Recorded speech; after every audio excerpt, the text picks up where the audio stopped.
ايها المسلمون، انها الجولة الاخيرة ان شاء الله مع سورة الانسان.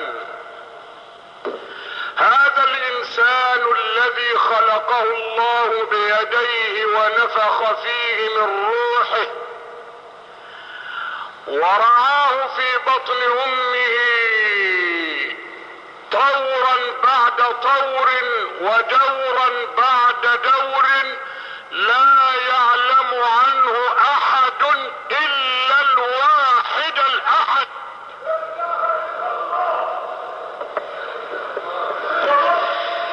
الله يعلم ما تحمل كل انثى وما تغيض الارحام وما تزداد،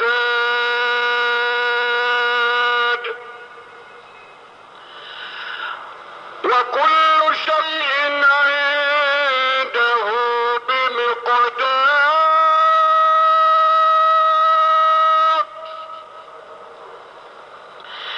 عالم الغيب والشهادة الكبير المتعال.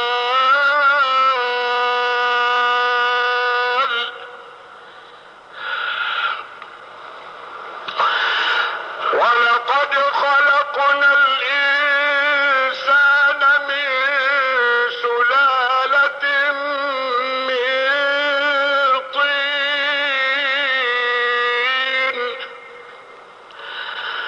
ثم جعلناه نطفة في قرار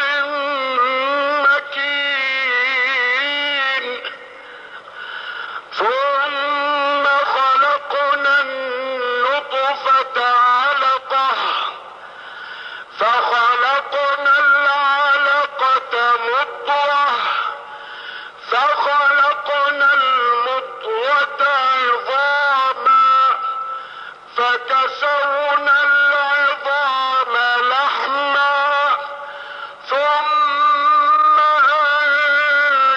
أنشأناه خلقا آخر فتبارك الله أحسن الخالقين.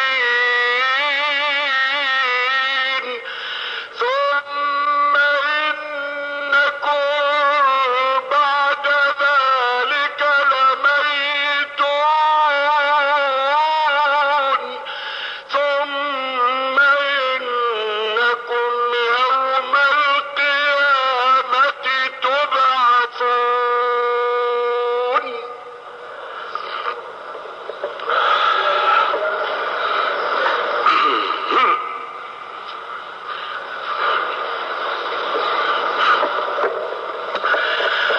ولقد خلقنا الإنسان ونعلم ما توسوس به نفسه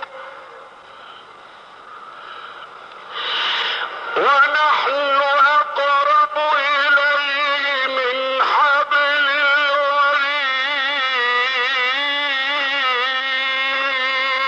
الوريد إذ يتلقى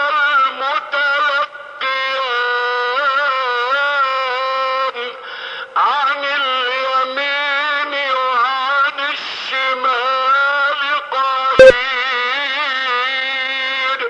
ما يلفظ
لا اله الا الله.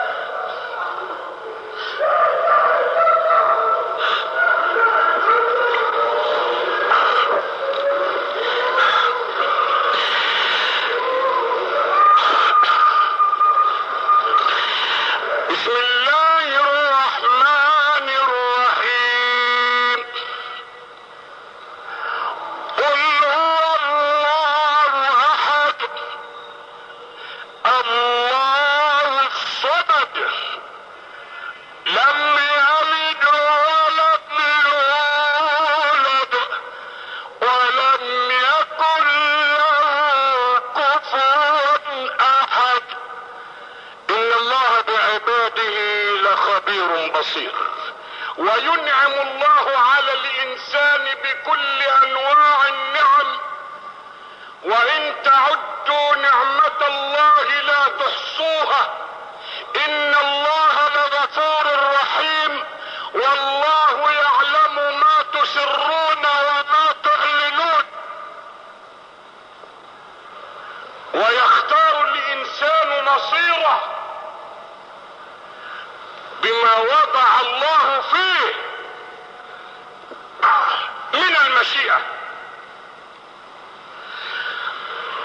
ويجاهد النبي محمد كما جاهد اخوانه الانبياء من قبله حتى يهتدي الناس جميعا دون ان يسألوهم اجرا، دون ان يكلفوهم عنة، دون ان يكلفوهم بما لا يطيقون، لان الله بعباده غفور رحيم. كلا انه تذكرة فمن شاء ذكره، وما يذكرون الا ان يشاء الله. هو اهل التقوى واهل المغفرة. ويلاقي النبي من العنت ما لا تتحمله الجبال الراسيات، ومعه اصحاب صابرون محتسبون، لانهم ينادون من قبل الله في كل آن وفي كل حين: يا ايها الذين امنوا اصبروا وصابروا ورابطوا واتقوا الله لعلكم تفلحون. واصبر وما صبرك الا بالله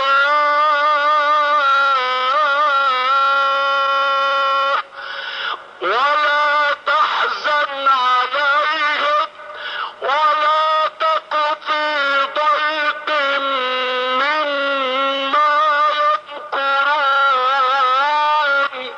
ان الله مع الذين اتقوا والذين هم محسنون. فاصبر لحكم ربك.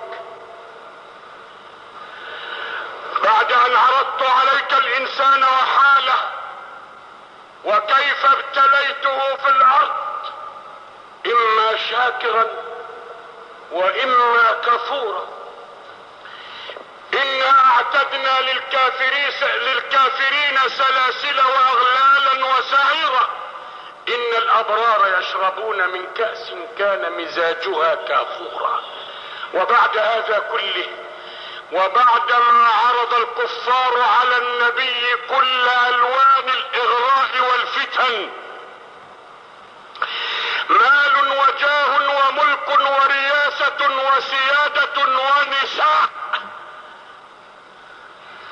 رفض ذلك كله وقال: لا اجوع يوما. بالنسبة لقريش قال: والله لو وضعوا الشمس في يميني والقمر في يساري على ان اترك هذا الامر حتى يظهره الله او اهلك دونه ما تركته. وبالنسبة لعرض جبال مكة عليه ذهبا من الله فماذا قال؟ لا اجوع يوما فاصبر واشبع يوما فاشكر. ليس الغنى عن كثرة العرض، ولكن الغنى غنى النفس. وكم من اغنياء رأيناهم وسمعنا عنهم يبتلون في اولادهم، يبتلون في زوجاتهم، يبتلون في صحتهم، يبتلون في دينهم. كم من فقراء رأيناهم من الصالحين، من الطيبين، من الأعفة الطاهرين. إنها الدنيا، إنها الفتنة، إنه البلاء، إنه الاختراع، إنه الاختبار. أحسب الناس أن يتركوا أن يقولوا آمنا وهم لا يفتنون. كل نفس ذائقة الموت